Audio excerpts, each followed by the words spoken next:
Je m'appelle Jan Lee Wei. J'ai 53 ans et, tout au long de ma vie, Dieu m'a guidé sur des chemins que je n'aurais jamais imaginés. J'ai servi comme missionnaire dans certaines des régions les plus surveillées de Chine, où la simple possession d'une Bible est un motif d'arrestation.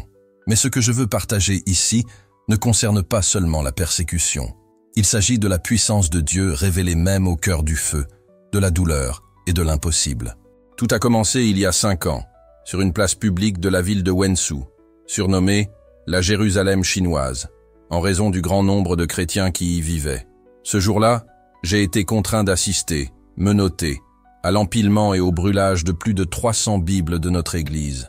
Les flammes montaient, j'avais l'impression que l'enfer lui-même était venu faire la fête. Et là, ligoté, impuissant, avec l'odeur du papier brûlé dans l'air, j'ai senti quelque chose se briser en moi. Après cela, j'ai enduré 72 heures de torture, 3 jours et 3 nuits sans nourriture, ni eau, ni repos. J'ai été battu jusqu'à ce que mes côtes se brisent. À chaque coup de pied, à chaque coup de poing, j'avais l'impression qu'on essayait de m'arracher Jésus. Et lorsqu'ils ont finalement décidé de m'envoyer dans un camp de rééducation, d'où beaucoup ne reviennent jamais, j'ai cru que ma fin était scellée. Ma sentence était déjà signée. C'est à cet instant précis que se produisit quelque chose que personne ne peut expliquer. Ni moi, ni les officiers, ni la science, ni la logique, ni aucun système humain. Une voix, audible, claire, puissante, résonna dans la pièce. Une voix qui ne provenait d'aucun haut-parleur, d'aucun couloir. Et tout le monde l'entendit. 6 hommes endurcis, habitués à briser les chrétiens, cessèrent leur activité et restèrent immobiles.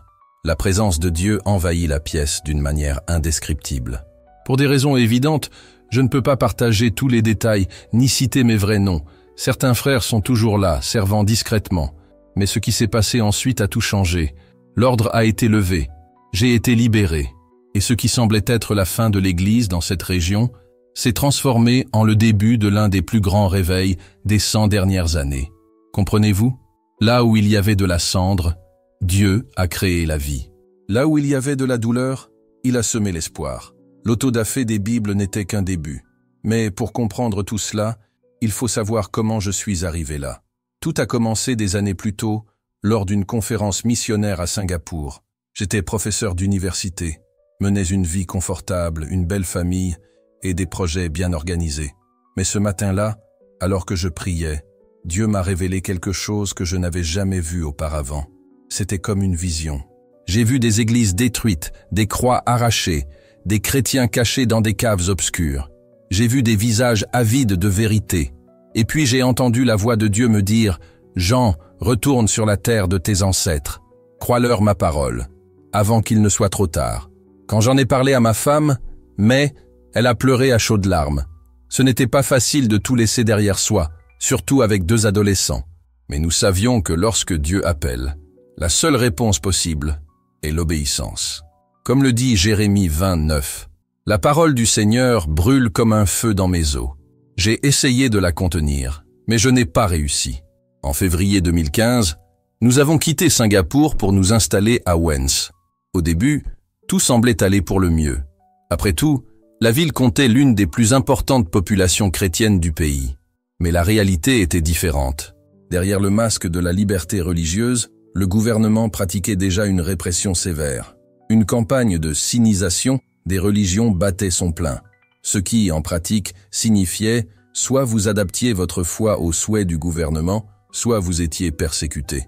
Et c'est dans ce contexte que nous avons commencé à voir des miracles, des conversions, des guérisons, mais aussi des emprisonnements, des persécutions et des souffrances. À chaque pas, Dieu était là, même quand tout semblait perdu. La première fois que j'ai posé le pied sur cette terre, j'ai senti quelque chose d'étrange dans l'air. Ce n'était pas seulement l'oppression habituelle d'un régime qui perçoit la foi comme une menace.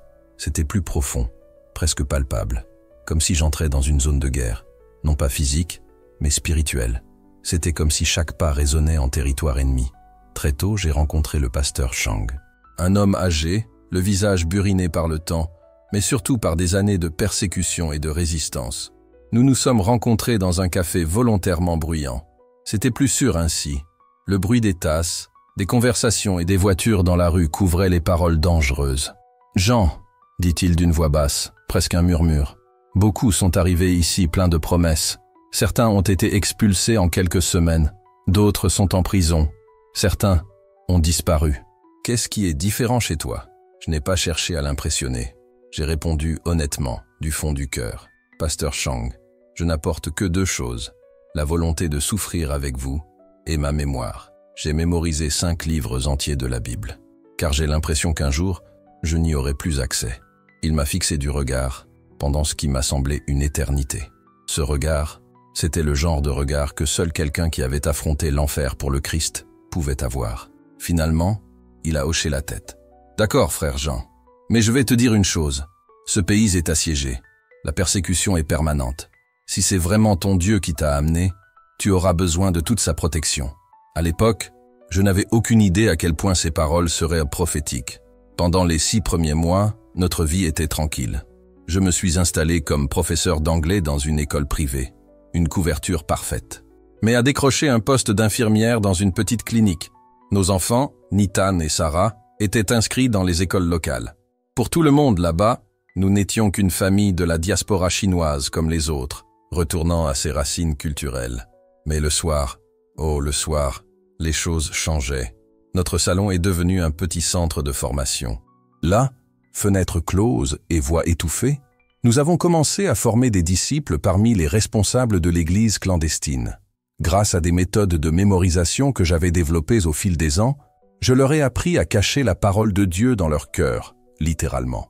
Car dans ce pays, la Bible pouvait être brûlée, mais la parole vivante en nous, personne ne pouvait l'arracher. Si ce témoignage vous touche, partagez-le. Nombreux sont ceux qui ne comprennent pas encore la valeur de la liberté dont ils jouissent. Se rassembler, lire la Bible à voix haute, prêcher sans crainte. Un simple geste peut réveiller les cœurs. Au début, seuls 3 ou 4 responsables assistaient aux réunions. Mais peu à peu, le Saint-Esprit a commencé à agir. Un par un, ils se sont ajoutés. Je me souviens très bien du premier à maîtriser la technique de mémorisation. Young Jun, un étudiant de 22 ans qui a été renvoyé de l'université pour avoir refusé de renier sa foi. Il est venu à moi par une nuit froide, les yeux brûlants, non pas de colère, mais de passion pour l'Évangile. « Professeur Wei, dit-il, ils m'ont pris mes livres, ils m'ont pris mon diplôme, mais ils ne m'ont pas pris mon esprit. Si je ne peux pas avoir de bibliothèque, alors j'en deviendrai une. » Ces paroles m'ont profondément brisé. Nous avons prié ensemble ce soir-là, et il s'est engagé à mémoriser l'évangile de Jean en entier. 3 semaines plus tard, il est revenu en récitant les 21 chapitres sans manquer une seule virgule. À l'époque, nous ignorions totalement ce que Dieu était en train de faire, mais il suscitait déjà des soldats silencieux. En 6 mois, nous avions 15 bibliothèques vivantes. En 2 ans, plus de 70. Chacun de nous mémorisait différents passages des Écritures. Et lorsque nous nous réunissions, même en secret, c'était comme si la Bible entière vivait parmi nous. Nous n'avions ni papier, ni son, mais nous avions la parole. Et là où il y a la parole, là est la liberté. Au fil du temps, le réseau que nous avions créé s'est développé silencieusement mais vigoureusement, comme des racines qui s'étendent sous terre. Rien ne se démarquait de l'extérieur, mais à l'intérieur, l'action de Dieu était puissante. Nous avons créé un système de cellules où chaque groupe connaissait au maximum 2 ou 3 autres personnes. Ainsi, même en cas d'arrestation, une personne ne pouvait jamais trahir l'ensemble du réseau. Nous communiquions par code. Des versets bibliques étaient déguisés en recettes de soupe ou de thé. Un « gâteau à 7 étages » pouvait en réalité faire référence au psaume 119. Et un panneau bleu discrètement accroché à un sac était un signe de confiance. C'était simple, mais efficace. Le corps du Christ évoluait dans l'ombre. Le premier test majeur de cette structure a eu lieu en 2017. Le gouvernement a lancé une campagne agressive pour abattre les croix des églises de la province. Plus de 1700 croix ont été abattues en quelques mois seulement. C'était symbolique. Le symbole de la foi était supprimé, une tentative d'effacer la foi. Les églises, officiellement enregistrées, étaient tenues d'installer des caméras, des microphones et même des systèmes de reconnaissance faciale. Les pasteurs n'étaient autorisés à prononcer que des sermons préalablement approuvés par le parti. Mais c'est précisément là que la parole cachée dans les cœurs a révélé sa valeur. Sans Bible physiques à confisquer, Nos réunions ont continué. De petits groupes se réunissaient dans des maisons, des places, des boulangeries, des cafés et partageaient la parole entièrement de mémoire. Il n'y avait rien à emporter, rien à traquer, juste des cœurs emplis de la présence de Dieu. Le renouveau commença de manière inattendue. Ling, une femme d'une quarantaine d'années, commença à fréquenter l'une des cellules. Son mari était un responsable du Parti communiste, directement impliqué dans la campagne contre les églises. Mais lorsqu'il constata le changement chez sa femme, quelque chose commença à s'éveiller en lui.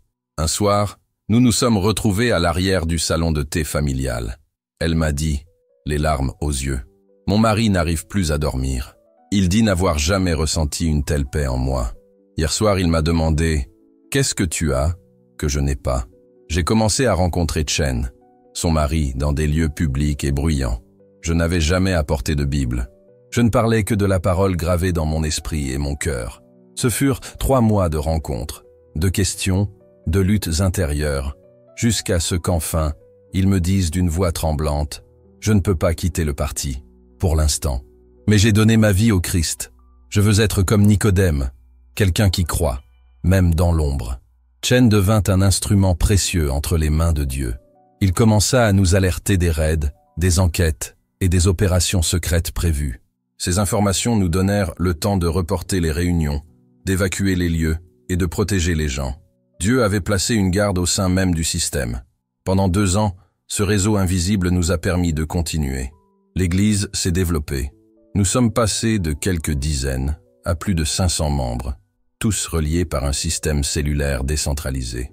Personne ne savait tout, mais tout le monde savait qui nous étions. En 2019, nous avons réussi à créer 12 maisons d'hébergement. Dans chacune d'elles, nous maintenions de petites bibliothèques contenant des bibles, du matériel d'études et de la nourriture d'urgence.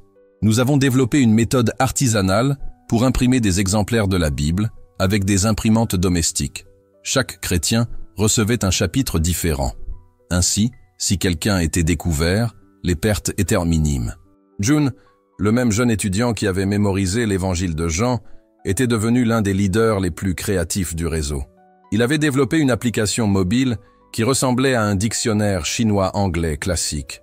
Mais grâce à un code secret, elle pouvait se transformer en une bibliothèque biblique complète. Des centaines de chrétiens ont commencé à utiliser l'application, toujours avec une extrême prudence. Tout semblait bien fonctionner, jusqu'en décembre 2019. C'est alors qu'une nouvelle politique de tolérance zéro contre toute activité religieuse non enregistrée est entrée en vigueur. Le gouvernement a resserré son emprise.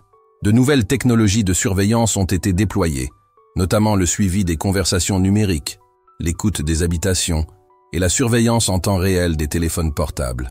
Nous étions traqués comme jamais auparavant. C'est en décembre 2019 que la persécution a pris une nouvelle intensité. Les arrestations ont commencé en masse. Notre travail a été découvert. Mon nom, parmi tant d'autres, figurait sur la liste des cibles prioritaires du gouvernement.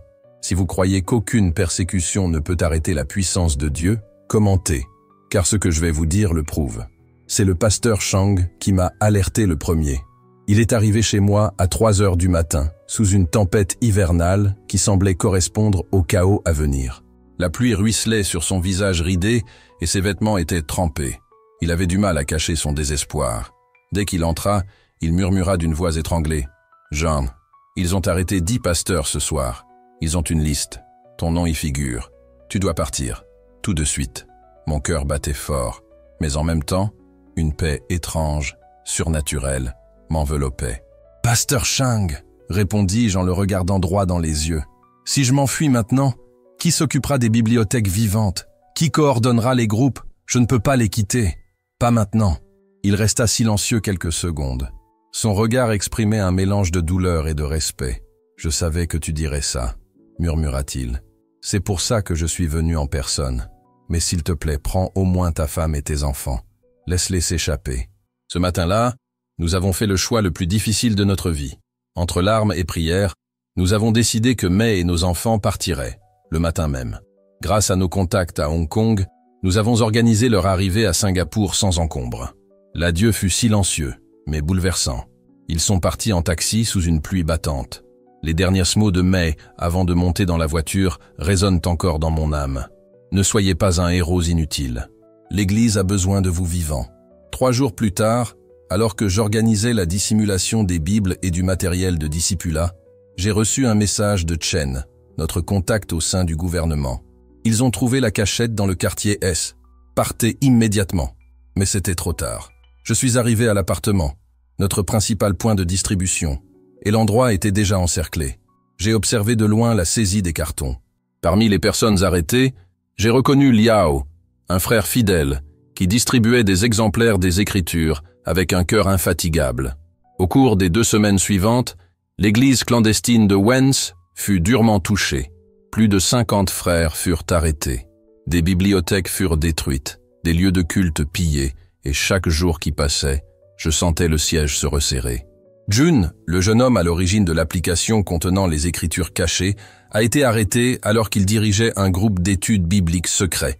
Pire encore, son téléphone portable a été confisqué. Notre réseau numérique pourrait être menacé. Mais Dieu nous avait déjà préparés. Jun et moi avions développé l'application avec un système d'autodestruction. Si quelqu'un tentait d'y accéder de manière suspecte, toutes les données seraient automatiquement effacées.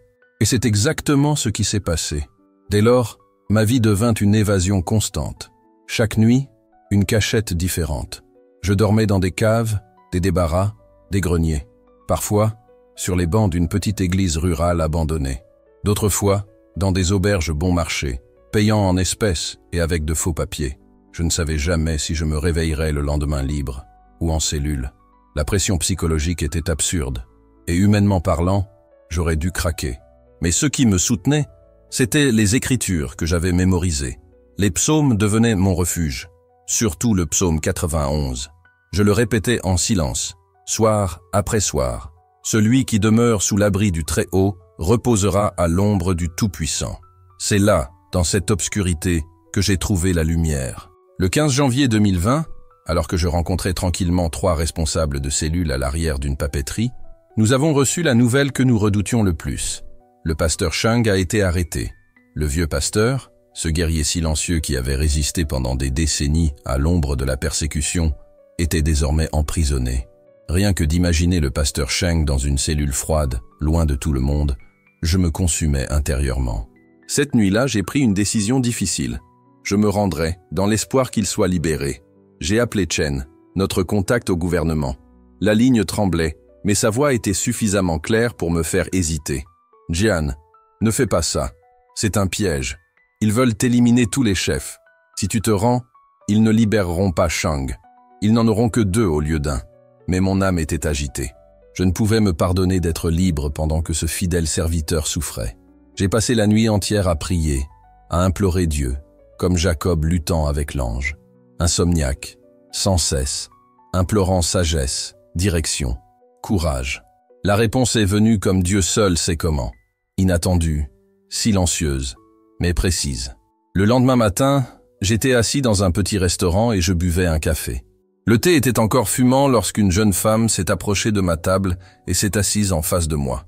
C'était Liu, l'une des plus récentes converties, la fille d'un haut gradé de la police. Elle tremblait. Sa voix était basse mais pleine d'urgence. « Professeur Wei, j'ai entendu mon père au téléphone hier. Ils préparent une opération d'envergure pour demain. Ils ont déjà identifié toutes les cachettes de la Bible. Ils l'appellent « Opération Feu Purificateur ». Un frisson me parcourut l'échine. « As-tu entendu autre chose, Liu ?» Elle hocha la tête, les yeux larmoyants. « Ils veulent faire un exemple. Ils organisent une cérémonie publique pour tout brûler sur la place centrale. » À ce moment-là, j'ai compris. Dieu ne m'appelait pas à abandonner, mais à préparer l'Église à avoir un impact. J'avais moins de 24 heures. J'ai mobilisé tous les contacts, toutes les cellules, tous les frères et sœurs disponibles. J'ai dit à tout le monde, n'essayez pas de sauver les Bibles physiques. Elles étaient déjà compromises. L'objectif était désormais de sauver la parole, là où elle ne pourrait jamais être touchée, dans le cœur. Nous avons distribué des listes de chapitres clés, des passages de réconfort, de courage, d'espoir, des textes capables de soutenir une âme en prison. Chacun avait pour tâche de mémoriser le plus de passages possible avant l'aube. Cette nuit-là, des centaines de chrétiens restèrent éveillés dans des pièces obscures, des salles de bain et des sous-sols, répétant des versets à voix basse, parfois mentalement, parfois à voix basse. C'était comme si nous construisions, pierre par pierre, un temple invisible que personne ne pourrait démolir. Si ce témoignage touche votre cœur, envoyez-le maintenant à quelqu'un qui a besoin qu'on lui rappelle. La parole de Dieu ne peut être réduite au silence, ni par le feu, ni par la peur. L'aube du 17 janvier 2020 s'est levée, accompagnée d'un vent mordant et d'un ciel plombé, comme si la météo elle-même avait déjà prédit ce qui allait arriver. À 6h30 précise, les attaques simultanées commencèrent. 20 points différents furent envahis avec une précision militaire. Ils savaient exactement où aller. Ils étaient implacables. Plus de 2000 Bibles ont été saisies. Livres de cantiques, commentaires, livres de dévotion. Tout ce qui portait le nom de Jésus a été confisqué. Depuis un café de l'autre côté de la rue, j'ai observé la scène, tandis qu'une de nos cachettes se vidait. Mon instinct me criait « Cours, cache-toi, sauve-toi !» Mais à l'intérieur de moi, une voix douce et ferme disait « Restez, observez ». Cela fait aussi partie de mon plan. À 9h, une annonce retentit dans toute la ville. À 13h10, une cérémonie éducative se tiendrait sur la place centrale. La présence de tous les habitants du quartier était obligatoire. Les rumeurs se répandirent bientôt, brûleraient publiquement tout le matériel chrétien. Je me suis glissé dans la foule rassemblée sur la place. Mon regard cherchait, presque involontairement, des visages familiers, et je les ai trouvés. Des frères, des sœurs, certains en pleurs, d'autres la tête baissée, mais tous là, déterminés.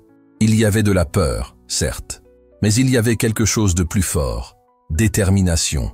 Des regards silencieux passaient entre nous comme un code invisible. Ils peuvent brûler le papier, mais pas la parole. Personne n'avait besoin de dire quoi que ce soit.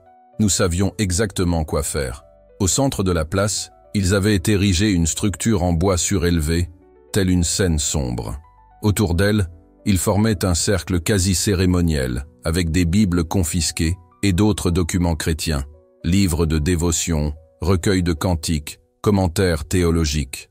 C'était comme revivre les pages les plus sombres de l'histoire, lorsque les régimes détruisaient des livres pour tenter d'effacer des idées. Sauf que cette fois, ce qu'ils cherchaient à effacer, c'était la vérité elle-même. À 11h précises, un convoi de voitures noires est arrivé. Des véhicules officiels aux vitres teintées. C'était le gouvernement. Les hauts fonctionnaires sont descendus, un par un. Et puis, il est arrivé. Escorté de 2 soldats armés, le pasteur Chang est apparu. Mon cœur se serra à sa vue. Il marchait lentement, visiblement blessé. Mais ses yeux, oh, ses yeux. Ils étaient comme des braises ardentes, stables, vivants, emplis d'une paix qui ne pouvait venir que du ciel. Le commandant monta sur l'estrade, vêtu d'un uniforme impeccable. Il prit le micro avec toute la pompe de celui qui se considère comme le sauveur de la nation. « Citoyens de Wenzhou », commença-t-il d'une voix ferme, « nous sommes ici pour vous protéger. Ces documents que vous avez devant vous représentent une menace pour l'unité nationale. Ce sont des idéologies étrangères et corrosives, contraires à la morale et à la culture de notre peuple. » Tandis qu'il parlait, j'ai remarqué de légers mouvements dans la foule. C'était subtil, discret, mais parfaitement coordonné, comme répété. Les frères et sœurs se positionnaient exactement comme convenu la veille. Un motif invisible de foi répandu sur la place. L'officier a continué. Ces textes ont été introduits par des éléments hostiles qui cherchent à déstabiliser notre société. Aujourd'hui, nous allons les éradiquer. Il fit un geste. 2 policiers s'approchèrent, torches enflammées à la main. Le moment tant redouté était arrivé. Mais c'est là que le ciel a parlé le plus fort. De quelque part, au milieu du peuple, une voix résonna, claire et inébranlable. Au commencement était la parole, et la parole était avec Dieu, et la parole était Dieu. Tout le monde s'arrêta. Même le vent sembla se figer pendant une seconde. C'était ça, le jeune étudiant. Il avait disparu des semaines auparavant. On le croyait en prison. Mais il était là, comme une torche vivante. Avant que la police ne puisse localiser d'où venait la voix, une autre est venue du côté opposé. Il était au commencement avec Dieu. Toutes choses ont été faites par lui, et rien de ce qui a été fait n'a été fait sans lui. Erliu, la fille du policier. Celle-là même qui nous avait prévenus de l'opération. Celle-là même qui avait rencontré Jésus dans une pièce fermée à clé, à minuit, alors qu'il lisait en cachette Jean 3. Et puis, comme une vague de lumière perçant l'obscurité, des dizaines, puis des centaines de voix se sont jointes à elle de tous les coins de la place. En elle était la vie, et la vie était la lumière des hommes. La lumière brille dans les ténèbres, et les ténèbres ne l'ont pas vaincue. Les soldats se regardèrent, perplexes. Le commandant hurla des ordres dans le micro, mais en vain. Personne n'avait de Bible, rien de concret, aucune preuve matérielle, que des voix, seulement la parole vivante, gravée dans les esprits, impossible à effacer. J'ai regardé le pasteur Chang. Même menotté, il souriait. Ses lèvres remuaient lentement. Il y eut un homme envoyé par Dieu. Son nom était Jean. Nos regards se sont croisés au milieu de cette foule enflammée. Non pas de feu, mais de foi. Un réveil silencieux qui n'avait besoin ni de scène, ni de lumière, ni d'instruments, ni de bâtiments. Le commandant a crié dans le système de sonorisation. « Silence! Ceci est une provocation illégale. Cessez immédiatement. » Mais les voix ne s'arrêtèrent pas. Au contraire, agrandi le chapitre entier de Jean 1 commença à prendre forme, telle une symphonie spontanée. Chaque ligne, chaque verset jaillissait de la bouche de croyants qui avaient caché la parole là où le feu ne l'atteint pas, dans leur cœur. La police a commencé à se frayer un chemin dans la foule, tentant d'identifier les meneurs. Mais comment pouvait-il arrêter des centaines de personnes qui parlaient pas de livres, pas de preuves, rien pour les incriminer? Je n'ai jamais vu le royaume de Dieu briller aussi fort dans un endroit aussi sombre. Là, à l'endroit même où il projetait d'humilier la foi, l'évangile fut prêché avec plus de force que dans n'importe quelle chair. Et le feu qu'ils allumèrent pour détruire la parole, il ne fut jamais allumé, car avant même que la torche ne touche les Bibles, les ordres changèrent. Le commandant, sous la pression de ses supérieurs, craignant peut-être une plus grande agitation, ordonna à la foule de se disperser. Ils se retirèrent. Ils récupérèrent les torches. La cérémonie fut annulée. Et cet après-midi-là, le ciel de Wenzhou s'ouvrit dans le silence. Ni tonnerre, ni éclair, juste un murmure au cœur. La parole du Seigneur demeure à jamais. Chaque fois que les policiers s'approchèrent d'une personne en train de réciter, celle-ci se taisait, et une autre voix s'éleva d'un autre point de la place. C'était comme si le Verbe lui-même dansait parmi nous, libre, inaccessible, impossible à faire taire. La frustration se lisait sur le visage des policiers. Ne sachant comment l'arrêter, ils poursuivirent leur plan initial. D'un bref hochement de tête, ils donnèrent l'ordre. Des torches furent jetées sur les piles de livres. Les flammes prirent rapidement de l'ampleur. De la fumée s'éleva, emportant avec elle l'odeur de l'encre et du papier sacré en train de se consumer. Une partie de moi sentit mon cœur se briser. J'avais envie de crier. J'avais envie de courir là-bas. Mais avant que le désespoir ne s'empare de moi, quelque chose d'incroyable se produisit. Les voix, comme guidées par un chef d'orchestre invisible, commencèrent à réciter à l'unisson « À jamais, Seigneur, ta parole subsiste dans les cieux. Ta fidélité dure de génération en génération. » C'était le Psalmo 119, un cri des Écritures qui semblait monter directement vers le ciel. Et puis, comme si Dieu lui-même répondait, les cieux s'ouvrirent. Une pluie soudaine et intense s'abattit sur la ville, comme si le ciel disait « C'est comme ça ».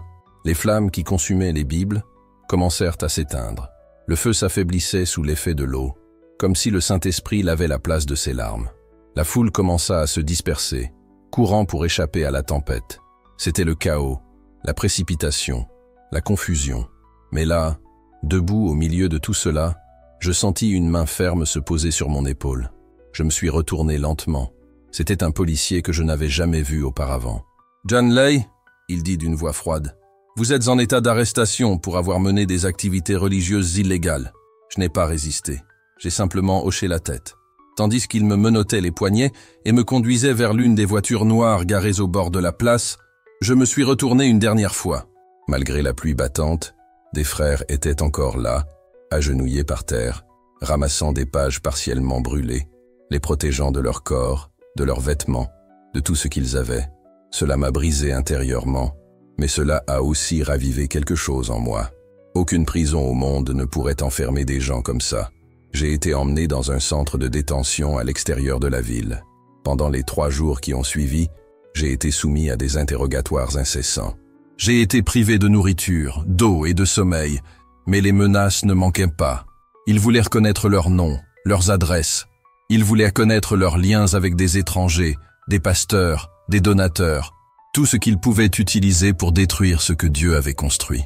Je suis resté silencieux, non pas par contrainte, mais parce que chaque fois que je sentais mes facultés mentales faiblir, je me souvenais des passages des Écritures que j'avais mémorisés. Salmo 27 murmura dans mon esprit, « L'Éternel est ma lumière et mon salut, de qui aurais-je crainte ?» L'après-midi du 3e jour, épuisé, je fus conduit dans un bureau simple. Là, assis, derrière un bureau métallique, le même officier qui avait présidé la cérémonie. Devant lui se trouvait un document. Mon nom y était inscrit en gras. « Sr. Way », il a dit, avec la froideur de quelqu'un qui a déjà signé trop de phrases, « Vous êtes transféré dans un centre de rééducation à Shiny. Peine initiale, 10 ans, signez ici. » Brillant. Le nom seul suffisait à priver n'importe quel prisonnier de tout espoir. Ces camps étaient connus pour détruire les hommes de l'intérieur, brisant leur foi, leurs pensées, leurs nerfs. Beaucoup y entraient. Rares étaient ceux qui en sortaient. Et ceux qui y entraient étaient rarement les mêmes. J'ai fixé le papier quelques secondes. Puis j'ai demandé, « Avant de signer, puis-je vous poser une question ?» Il leva les yeux, irrité. Il hocha la tête. « Pourquoi as-tu si peur d'un livre ?» J'ai demandé à voix basse, « Si ce ne sont que des mots, pourquoi tant d'efforts pour les détruire ?» Son visage s'est durci. « Nous n'avons peur de rien. Nous protégeons la stabilité sociale. » J'ai pris une grande inspiration et j'ai continué, même si je savais que chaque mot pouvait aggraver ma situation. La stabilité? Quelle est cette stabilité? Ébranlée par des gens qui aiment leurs ennemis, qui prient pour ceux qui les persécutent, qui aident les pauvres, qui refusent de mentir. Il serra le poing. « Signez le papier. Maintenant !» cria-t-il en poussant le document vers moi. J'ai pris le stylo. Ma main tremblait. J'étais prêt à signer. Et puis la porte s'est ouverte brusquement. 2 hommes sont entrés. L'un d'eux était Chen, notre contact au gouvernement. L'autre, un haut fonctionnaire, portant des insignes témoignant de son autorité royale. L'officier regarda directement l'homme à la table. « Arrêtez ça. Nous avons de nouveaux ordres concernant ce prisonnier. » À cet instant, le silence s'abattit sur la pièce. Tout le monde se figea. Et puis, quelque chose s'est produit auquel personne ne s'attendait. Une voix retentit, mais ce n'était pas de Chen, ni de l'autre officier, ni de moi. C'était une voix douce, stable, cristalline. Et elle venait de nulle part, et de partout à la fois, comme si toute la pièce parlait. « Libérez mon serviteur !» L'officier assis à la table pâlit. Ses yeux s'écarquillèrent. Chen resta immobile, mais tout le monde l'entendit. Ce n'était pas une hallucination. Ce n'était pas de l'imagination.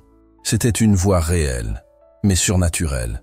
Là, dans ce simple bureau, au milieu des papiers, des uniformes et des accusations, Dieu lui-même a parlé. Et c'est à ce moment-là que tout a commencé à changer. Les officiers se regardèrent, stupéfaits, comme s'ils cherchaient à déchiffrer une énigme impossible. L'un d'eux se pencha même pour regarder sous la table, pensant qu'il s'agissait d'une sorte de haut-parleur caché. Le commandant, le visage blême, demanda d'une voix tremblante, « Qui a dit ça ?» Aucun de nous ne répondit. La salle entière sembla retenir son souffle. Puis la même voix résonna à nouveau, douce et ferme, mais impossible à ignorer. « Ce que vous essayez de détruire par le feu, je le préserverai dans le feu de vos cœurs. » C'était comme si chaque mot non seulement emplissait la pièce, mais transperçait l'air et touchait au plus profond de chacun. J'ai vu la terreur dans les yeux de ces hommes, non pas la peur ordinaire d'un ennemi visible, mais la terreur instinctive de quelqu'un confronté au surnaturel, à quelque chose que la raison ne peut expliquer. Le policier qui avait donné l'ordre de brûler les Bibles se mit à trembler. Ses doigts vacillèrent. La plume lui glissa des mains et tomba au sol avec un craquement sec. Sans un mot, il se leva brusquement et quitta la pièce, comme s'il fuyait un incendie invisible. Les autres restèrent immobiles, tels des statues, incertains de ce qu'ils devaient faire. C'est Chen, notre contact au gouvernement, qui a rompu le silence.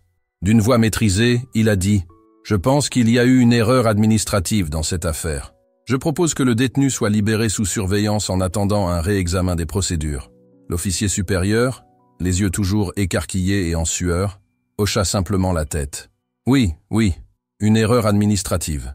Préparez les documents. » 2 heures plus tard, à ma grande surprise, j'ai été escorté hors du centre de détention. Ce n'était pas une liberté totale. J'avais interdiction de quitter la ville et je devais me présenter aux autorités chaque semaine. Mais c'était quand même un miracle. Cette nuit-là, J'ai parcouru les rues de Wenzhou en silence, sous un ciel étoilé. Chaque pas semblait résonner en moi, avec la certitude d'avoir été témoin d'un événement extraordinaire. Dieu n'avait pas seulement soutenu son peuple par la parole cachée dans nos cœurs, il avait parlé, littéralement, d'une manière qui avait bouleversé des hommes habitués à inspirer la peur, mais qui la ressentaient rarement. Mon premier réflexe fut de courir retrouver les frères pour connaître le sort des autres détenus, en particulier du pasteur Shang, mais je savais qu'on me surveillait. La moindre erreur pouvait compromettre tout le réseau. Alors, cette nuit-là, je suis descendu dans une simple pension. J'ai payé comptant, j'ai utilisé le nom figurant sur mon certificat de libération et je me suis effondré sur le lit, épuisé. Je me suis réveillé à l'aube au son d'un message sur mon portable. Il provenait d'un numéro inconnu, 70h00, Parc Shinshan, banc devant le lac. Apporter de la nourriture pour les canards. À l'heure dite, je me suis assis sur le banc prévu à cet effet avec un sac de pain. Le parc était pratiquement désert. Quelques minutes plus tard, une femme âgée s'est approchée et s'est assise à côté de moi. Sans me regarder, elle a commencé à lancer des miettes de pain aux canards. « Le pasteur Shang est sain et sauf », dit-elle à voix basse. « Il a été libéré hier soir, comme 12 autres personnes. Mon cœur s'est emballé. Et les autres ? Jun, Liu, j'ai demandé, en jetant également du pain dans l'eau, essayant de ressembler à un simple passant. Tout est gratuit, répondit-elle avec un léger sourire. Personne ne sait pourquoi les autorités ont changé d'avis. Je suis resté silencieuse un instant. Elle a continué doucement. D'étranges rumeurs circulent parmi la police.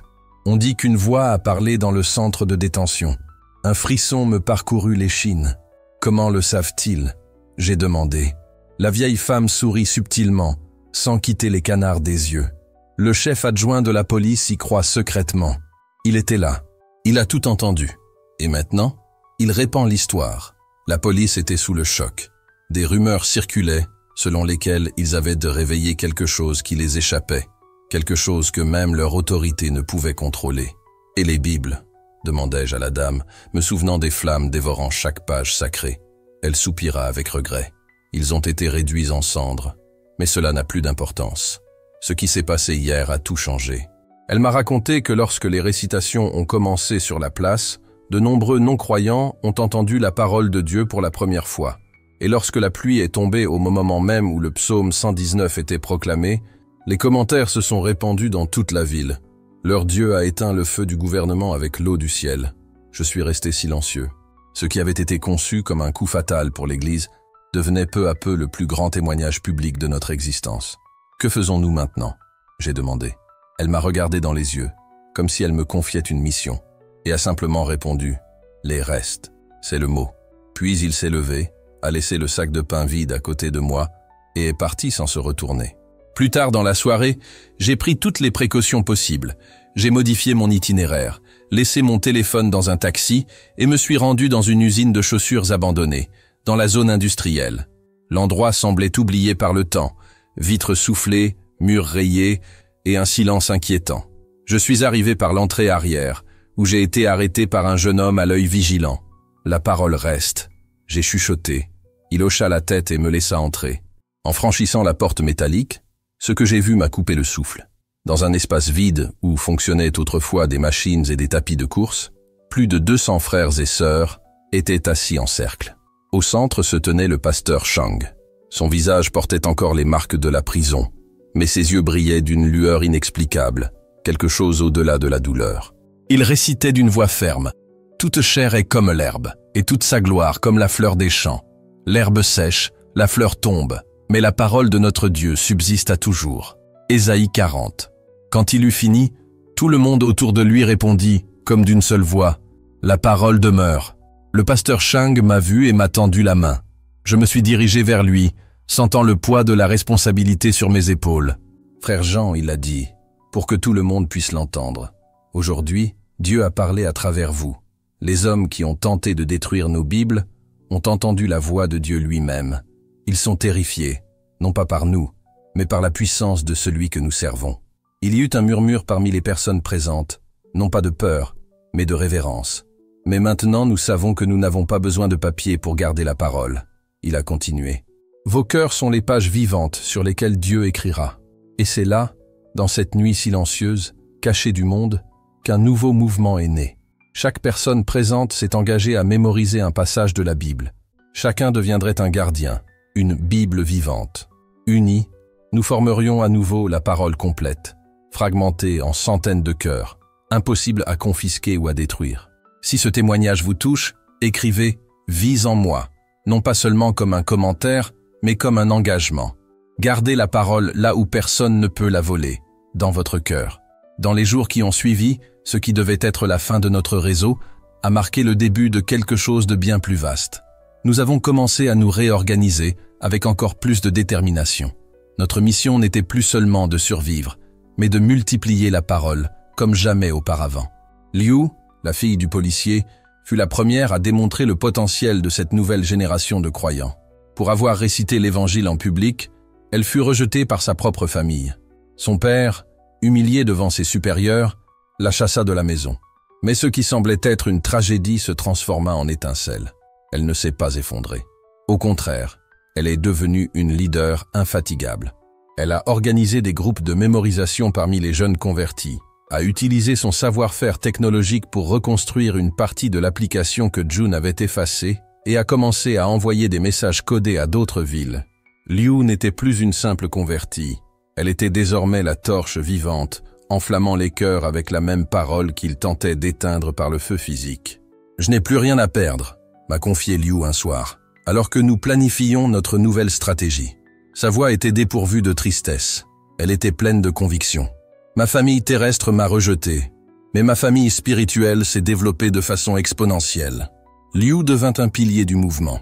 Grâce à son expertise technologique, elle créa un système ingénieux. Des publications apparemment ordinaires, photos de paysages, de plats, d'objets du quotidien, contenaient des versets cachés dans des codes que seuls les croyants pouvaient déchiffrer. Son esprit, formé aux technologies de l'information, devint une arme puissante pour la survie de l'Église. Entre-temps, June a mis en place ce que nous appelions des académies de mémorisation. De petits groupes de 5 personnes se réunissaient discrètement dans des cafés, des parcs ou des salles improvisées sans éveiller les soupçons. Là, grâce à des techniques de mémorisation anciennes et modernes, des chapitres entiers des Écritures étaient de gravés dans les cœurs en quelques semaines. Il ne s'agit pas seulement de répéter des mots, a expliqué June à ses nouveaux disciples. Il s'agit de laisser la parole vivre en vous, se mêler à vos pensées, devenir partie intégrante de votre être. Le pasteur Shang, quant à lui, formait des leaders. La prison ne l'avait pas affaibli, au contraire. Elle l'avait transformé. Pendant les interrogatoires, disait-il, je récitais les psaumes en moi-même. Verset après verset, je sentais une main invisible me soutenir. Frère, la parole ne sert pas seulement à évangéliser. Elle est le pain qui nous soutient dans le désert. Mais le moment le plus inattendu est survenu là où nous ne l'avions jamais imaginé. 3 semaines après l'incendie de la place, un événement allait changer le cours de notre ministère. C'était une nuit pluvieuse de février.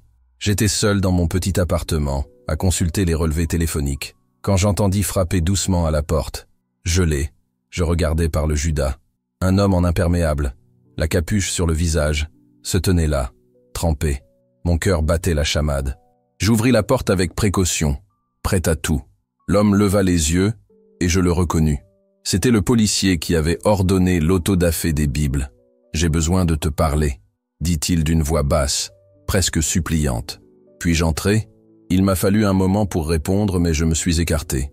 Il est entré, a enlevé sa capuche, et j'ai vu son visage fatigué, marqué par l'insomnie. « Je m'appelle Capitaine Sao », se présenta-t-il, assis, raide, au bord du canapé. « Je suis venu vous demander des nouvelles de... la voix. » Je suis resté silencieux. Il a continué, nerveux. « Cette voix, au bureau, tu l'as entendue aussi ?» Je l'ai regardée. La froideur de l'officier avait disparu. À sa place se trouvait un homme vulnérable, en quête de réponse. « Oui », répondis-je calmement. Sa voix tremblait. Qui était-ce? Qui parlait? J'ai pris une grande inspiration, demandant à Dieu de me donner les mots justes. « Capitaine Sao, je pense qu'au fond de toi, tu le sais déjà.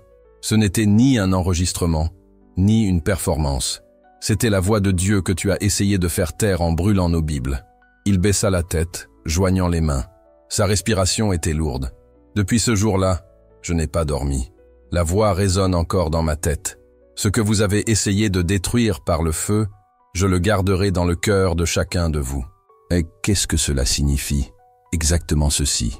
Ils peuvent brûler nos Bibles, mais ils ne pourront jamais effacer ce qui est gravé dans nos mémoires et dans nos cœurs. Le capitaine Sao se tut, les yeux rivés au sol. Après un long moment, sa voix s'éleva presque comme un murmure. « Avez-vous une Bible ?» La question m'a prise au dépourvu. « Pourquoi en veux-tu un ?»« Pour le confisquer, » répondit-il. Je secouai la tête avec méfiance. « Non, » corrigea-t-il en levant les yeux. « Pour lire. J'ai besoin de comprendre quel genre de Dieu parle ainsi. Quel genre de Dieu défend ceux que j'ai persécutés. Avec précaution, j'ai sorti ma dernière Bible, un petit Nouveau Testament caché dans un compartiment secret de ma lampe, et je le lui ai tendu. J'ai presque craint que ce soit un piège, mais il l'a accueilli avec un respect que je n'aurais jamais imaginé de la part d'un officier comme lui. « Je reviens », dit-il en se levant. « J'ai beaucoup de questions. » Au cours des semaines suivantes, il est venu chez moi 6 fois, toujours la nuit, toujours seul. Chaque rencontre était une quête de réponse, un désir grandissant de comprendre. « J'ai passé ma vie entière à servir un système », a-t-il avoué lors de sa 5e visite. « Je pensais protéger l'ordre, mon peuple. Mais je réalise maintenant que je ne cherchais que la vérité et que je punissais des gens dont le seul crime était d'aimer un Dieu que je ne comprenais pas. » Lors de la 6e visite, il m'a posé la question que j'attendais. Comment puis-je connaître ce Dieu qui parle même lorsque ses paroles sont brûlées? Et cette nuit-là, le capitaine Sao, le même homme qui avait ordonné de brûler nos Bibles, a donné sa vie au Christ. Sa conversion devait rester secrète. De l'extérieur, il demeurait un officier loyal. Intérieurement, il vivait une révolution spirituelle et devenait notre plus précieux protecteur. De par sa position, il a commencé à détourner les enquêtes, à nous avertir des opérations prévues et même à faciliter la libération des frères détenus en utilisant des échappatoires juridiques et des défaillances administratives. En mars 2020, notre Église avait été transformée. Sans Bible physique, nous vivions uniquement de mémorisation et d'enseignement oral. Ce changement, loin de nous affaiblir, a au contraire renforcé notre foi d'une manière nouvelle. La parole a cessé d'être un texte pour devenir une part vivante de nous-mêmes, une vérité constante dans nos esprits et nos cœurs. Nos frères et sœurs méditent sur ces versets au travail, en voyage, dans les files d'attente. Et puis, quelque chose d'incroyable a commencé à se produire. Les conversions ont augmenté. L'un, un jeune étudiant qui avait assisté à l'autodafé de la Bible, s'est adressé à l'un de nos groupes. « Je ne me suis jamais intéressé au christianisme », a-t-il admis. « Pour moi, c'était une religion étrangère, loin de la Chine. Mais voyant ces gens réciter les Écritures par cœur, alors même que leurs livres étaient détruits, il comprit qu'il ne s'agissait pas là d'une imposition extérieure. C'était quelque chose qu'ils avaient au plus profond d'eux-mêmes, si ancré qu'aucun feu ne pouvait l'éteindre. J'ai toujours rêvé d'avoir une telle foi. Je me souviens de Hang, une institutrice, qui nous a abordés après avoir entendu une collègue, croyante secrète, réciter Matthieu 5 pendant la récréation. Son visage était radieux, empli de paix, tandis qu'elle parlait des béatitudes, expliquant que les bénédictions arrivent même au cœur des épreuves et des persécutions. Je lui ai demandé d'où venaient ces paroles qui l'apaisaient, et elle m'a répondu simplement « Ce sont les paroles de Jésus ». C'est alors que Hang a dit quelque chose que je n'oublierai jamais. Je veux connaître ce Jésus qui parle de bénédiction même dans la souffrance. Mais ce qui m'a vraiment frappé est venu d'une source inattendue. Shang Wei, un officier directement impliqué dans l'autodafé des Bibles, a approché son supérieur, Shao, pour lui demander un entretien discret. « J'ai un problème », a-t-il avoué. Depuis ce jour sur la place, je n'arrive pas à me sortir de la tête ces mots que ces gens ont récités. Ils résonnent sans cesse, comme si quelqu'un me murmurait à l'oreille « À quoi bon gagner le monde entier au péril de son âme ?» Je ne sais pas d'où ça vient, mais ça ne me laisse pas tranquille. Avec beaucoup de soin, Shao commença à lui expliquer l'Évangile. 2 semaines plus tard, Shang Wei donnait son cœur au Christ. Ce qui avait commencé comme une tentative brutale d'éteindre notre foi par le feu devint un véritable et silencieux réveil. En juin 2020, plus de 500 nouveaux croyants faisaient déjà partie de notre réseau, dont beaucoup n'avaient jamais manifesté d'intérêt pour le christianisme auparavant. Le plus surprenant, nombre d'entre eux étaient précisément ceux qui avaient été impliqués d'une manière ou d'une autre dans la persécution. Policiers subalternes, informateurs autorité locale. Cette voix entendue dans ce centre de détention semblait s'être répandue dans toute la ville, appelant même les cœurs les plus improbables. Si vous écoutez ce récit et vous sentez fortifié, partagez-le avec quelqu'un qui lutte pour sa foi. Car souvent, ce qui semble être le moment le plus sombre n'est que le début de la plus grande victoire de Dieu. Aujourd'hui, 5 ans après ces événements, je vois clairement ce que nous avons appris de notre épreuve du feu. Notre Église a non seulement survécu à la persécution, mais elle a été façonnée, renforcée et transformée. La leçon la plus profonde a été de comprendre que la parole de Dieu n'est pas enfermée dans des pages de papier ou d'encre. Pendant trop longtemps, nous nous sommes appuyés sur des Bibles physiques, les considérant presque comme des objets sacrés. Mais lorsqu'elles nous ont été retirées des mains et brûlées sous nos yeux, nous avons découvert une vérité plus profonde. La vraie parole de Dieu vit en nous. Comme le dit le psalmiste, « J'ai serré ta parole dans mon cœur, afin de ne pas pécher contre toi. » Cette phrase, autrefois si belle, est devenue notre tactique de survie spirituelle. Chacun de nous est devenu un gardien vivant des Écritures. Frères et sœurs, je vous laisse avec cette question aujourd'hui. Avez-vous gardé la parole dans votre cœur, ou l'avez-vous simplement gardée sur une étagère, sur votre téléphone, accessible sans être intériorisée? Si, pour une raison ou une autre, on vous confisquait votre Bible, de combien de passages pourriez-vous vous en souvenir pour guider votre vie? Nous avons également appris que Dieu utilise même ce qui semble nous détruire pour nous fortifier. Les autorités pensaient qu'en brûlant nos Bibles, elles nous couperaient l'accès à la vérité. Mais en réalité, elles nous ont forcés à trouver une manière plus profonde et plus résiliente de préserver cette vérité. Pendant des siècles, nos frères et sœurs ont dû mémoriser les Écritures, car les manuscrits étaient rares et précieux. N'ayant jamais eu de Bible à lire, ils devaient garder la parole dans leur cœur et leur esprit. Mais malgré toute la facilité et l'accessibilité dont nous disposons aujourd'hui, nous avons oublié cette discipline essentielle. La persécution nous a ramenés à nos racines, à une foi qui ne dépend ni des livres ni des biens matériels, mais qui naît d'une profonde transformation intérieure. Je vous le demande. À quel feu votre foi est-elle confrontée en ce moment? Ce pourrait être la perte d'un emploi, une maladie persistante, un mariage qui s'effondre, ou même des enfants qui se détournent de Dieu. Ce que l'ennemi veut utiliser pour vous détruire, Dieu veut l'utiliser pour vous faire grandir, si vous le laissez faire. La troisième leçon, peut-être la plus puissante, est que Dieu se révèle encore plus clairement lorsqu'il semble absent. Dans ces moments sombres, alors que nos Bibles brûlaient, il était facile de se demander « Où est Dieu? Pourquoi permet-il cela ?» Mais juste au moment où l'ennemi pensait avoir gagné, Dieu était déjà en train de fomenter son plan. La pluie qui tomba sur cette place, éteignant une partie de l'incendie, n'était qu'un début. La voix qui résonna dans ce centre de détention confirma qu'il avait le contrôle. Et les transformations qui suivirent, même parmi les persécuteurs eux-mêmes, furent le fruit de cette action divine. Si vous traversez une situation où tout semble perdu et où Dieu semble silencieux, rappelez-vous, c'est précisément dans ces moments-là qu'il œuvre avec le plus de puissance, en coulisses. Parfois, une défaite apparente n'est que le début de votre plus grand témoignage. La quatrième leçon que nous tirons est que la persécution purifie l'Église. Elle sépare ceux qui ne sont là que de noms de ceux qui sont véritablement engagés. Mais elle attire aussi ceux qui recherchent quelque chose de réel. Quand suivre le Christ devient un risque réel, certains s'en détournent. Mais d'autres, qui ne s'étaient jamais intéressés à la foi lorsqu'elle était sûre et confortable, commencent à se demander ce qui les pousse à rester fermes, même au milieu du danger. C'est un paradoxe. Le confort apaise, mais le sacrifice attire l'attention et éveille la curiosité. Pensez à votre propre cheminement spirituel. Avez-vous grandi davantage dans les moments de tranquillité ou dans les moments difficiles? La plupart d'entre nous admettront que les moments où nous avons le plus ressenti la présence de Dieu ont été précisément ceux où nous avons affronté nos plus grandes difficultés. Et la cinquième leçon?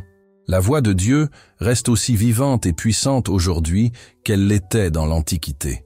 Nous vivons à une époque où les miracles, les visions et les voix surnaturelles ont été discrédités, les qualifiant de récits ou de fantasmes. Et parfois, même nous qui croyons, laissons Dieu prisonnier de choses qui n'ont de sens que dans notre tête.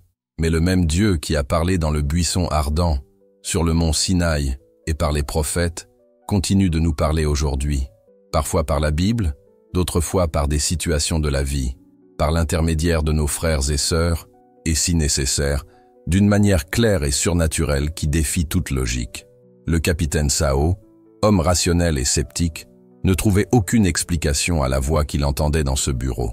Et c'est précisément cette absence d'explication qui fit tomber ces barrières, ouvrant son cœur à un Dieu qui dépasse de loin notre entendement. Vous êtes-vous déjà demandé si vous entendiez vraiment la voix de Dieu dans votre vie? Ce n'est peut-être pas une voix audible, comme celle que nous avons entendue ce jour-là, mais il parle quand même. La question est, êtes-vous à l'écoute? La 6e vérité que nous avons découverte est qu'il n'existe aucun endroit sur Terre où Dieu n'ait autorité. Wenzhou, malgré son surnom, est devenu, comme Jérusalem en Chine, un champ de bataille spirituel, un lieu où des forces puissantes cherchaient à museler la foi. Les autorités avaient tout pour elles, la police, les tribunaux, les prisons et même les médias pour diffuser leur propagande. Mais lorsque Dieu décida d'agir, toute cette machine du pouvoir humain s'arrêta net. Des fonctionnaires qui n'avaient jamais éprouvé de peur tremblèrent devant une voix qu'ils ne pouvaient faire taire. Les systèmes de surveillance, conçus pour tout surveiller, ne purent empêcher la parole de se propager. Maintenant, réfléchissez. Quel domaine de votre vie semble échapper au contrôle de Dieu? Votre travail, votre famille, votre lutte contre la dépendance ou la dépression? Sachez qu'il n'existe aucun endroit si sombre que la lumière de Dieu ne puisse atteindre. Il n'existe aucune forteresse humaine si solide que sa voix ne puisse pénétrer. Et la dernière leçon que nous avons apprise, peut-être la plus importante, est que ce qui semble être notre plus grand désastre peut devenir notre témoignage le plus puissant. Si quelqu'un m'avait dit, en regardant nos Bibles brûlées, que ce moment allait alimenter le plus grand réveil que nous ayons jamais connu, j'aurais pensé que ce n'était qu'un réconfort. Mais c'était loin d'être la réalité. Mais aujourd'hui, 5 ans plus tard, je peux affirmer avec une conviction absolue, ce que l'ennemi avait planifié pour nous détruire est devenu le fondement de notre plus grande croissance. Ce qu'il avait prévu pour réduire l'Évangile au silence lui a permis de toucher bien plus de cœurs. Ce qui semblait éteindre la foi n'a fait qu'allumer un feu plus intense que celui qui a consumé nos Bibles. Et vous, frères, sœurs, qui vivez votre propre feu en ce moment, croyez-vous que Dieu puisse utiliser cette situation pour créer votre témoignage le plus marquant? Ce qui semble être une défaite totale aujourd'hui pourrait bien devenir la plateforme d'où vous proclamerez la fidélité de Dieu comme jamais auparavant. Si ce témoignage vous touche, partagez-le avec quelqu'un qui a besoin de l'entendre. Sachez que vous n'êtes pas ici par hasard. Dieu a permis que cette histoire vous parvienne parce qu'il a quelque chose de spécial à vous dire aujourd'hui. Peut-être êtes-vous confronté à l'incendie de votre Bible, un moment où tout ce qui vous était cher semble anéanti sous vos yeux. Ou peut-être est-ce un diagnostic médical qui a brisé vos rêves.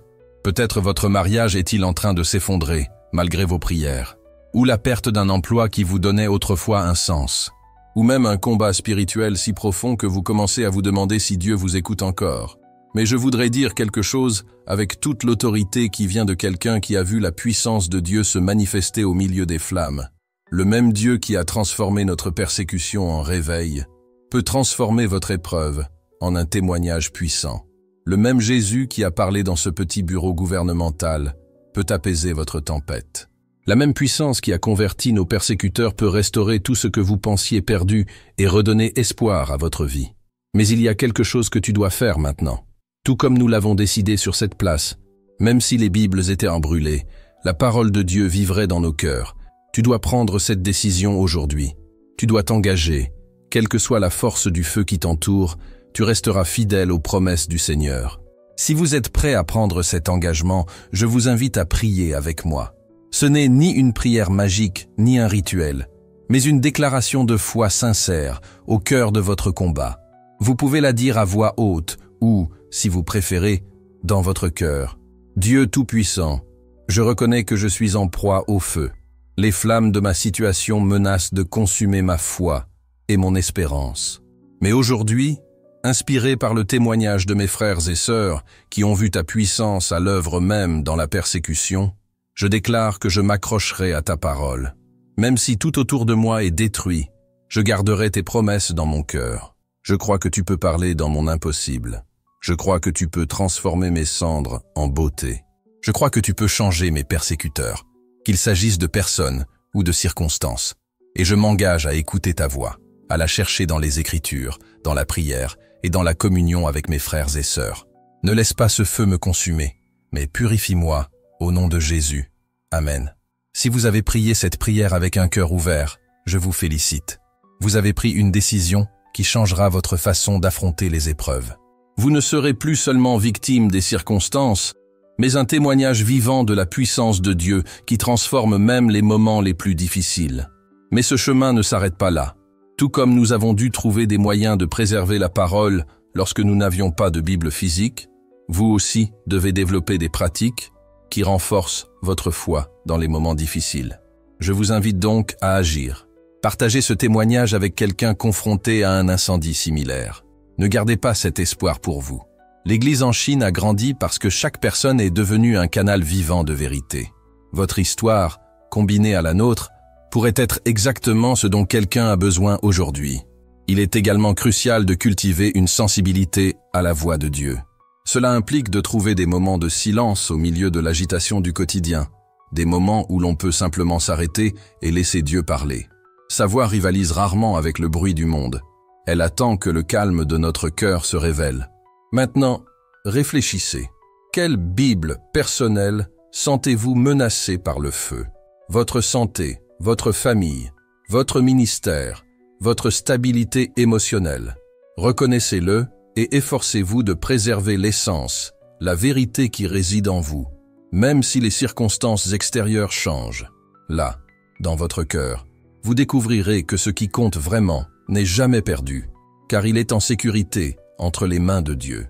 Enfin, je vous invite à partager votre propre histoire dans les commentaires. Racontez-nous comment Dieu a transformé vos cendres en beauté. Votre vie pourrait être l'inspiration dont quelqu'un a besoin pour ne pas abandonner aujourd'hui. Votre témoignage pourrait être l'étincelle qui ravive la foi de quelqu'un qui voit sa Bible brûler. L'histoire de l'église de Wenzhou ne s'est pas terminée avec ces flammes consumant nos écritures. Elle a marqué le début d'un nouveau chapitre, plus lumineux et plus porteur d'espoir. Aujourd'hui, 5 ans plus tard, notre réseau de bibliothèques vivantes rassemble plus de 5000 croyants. Chacun d'entre eux porte en lui des fragments importants de la Bible, préservant la parole vivante même sans l'avoir imprimée. Le capitaine Sao, ancien officier impliqué dans la persécution, dirige désormais discrètement un groupe de 15 policiers et fonctionnaires qui ont consacré leur vie au Christ. Il continue de protéger les croyants au sein du système, tout en partageant avec soin leur foi avec leurs collègues occupant des postes stratégiques. Jun a créé une méthode complète pour enseigner la Bible sans s'appuyer sur des textes imprimés. À l'aide de symboles, de chants et de techniques de mémorisation, il a formé plus de 300 enseignants capables de transmettre des notions de théologie fondamentale avec clarté et profondeur, sans avoir à écrire une seule page. Liu a construit un réseau numérique clandestin qui relie les églises persécutées de la région, révolutionnant la façon dont nous partageons la parole en période de surveillance et de restriction. Le pasteur Shang, aujourd'hui âgé de 70 ans, demeure notre pilier moral et spirituel. Les cicatrices qu'il porte sur son corps témoignent du prix qu'il a payé pour Christ, mais son esprit inébranlable est la preuve la plus éclatante de la puissance de Dieu. De mon côté, je continue de coordonner ce réseau. Ma famille m'a retrouvé 1 an après notre séparation forcée. Et aujourd'hui, chacun a un rôle à jouer au sein du ministère. Mon fils Nathan dirige notre travail auprès des jeunes. Ma fille Sarah a développé une méthode pour aider les enfants à mémoriser les Écritures par la musique et le jeu. Et ma femme May, qui a versé des larmes qui ont nourri notre appel à Wenzhou, dit souvent « Chaque larme en valait la peine quand j'ai vu la récolte que Dieu a produite ». La persécution existe toujours. À certains égards, elle a même augmenté. Descentes, arrestations et interrogatoires sont incessants. Mais nous avons appris une vérité libératrice. Lorsqu'on abandonne tout ce qui est extérieur et qu'on réalise que Dieu suffit, plus rien ne peut véritablement nous intimider. Veuillez indiquer ici depuis quel pays vous suivez ce témoignage afin que nous puissions prier les uns pour les autres. Si vous avez besoin d'un miracle dans n'importe quel domaine de votre vie, décrivez votre situation dans les commentaires et prions ensemble. N'oubliez jamais, le feu peut consumer le papier et l'encre, mais il n'atteindra jamais la parole vivante conservée dans un cœur engagé. Vos luttes peuvent être intenses, le feu peut brûler intensément, Mais tant que la parole est en vous, aucune persécution, aucune douleur, aucune perte ne peut vous séparer de l'amour du Christ.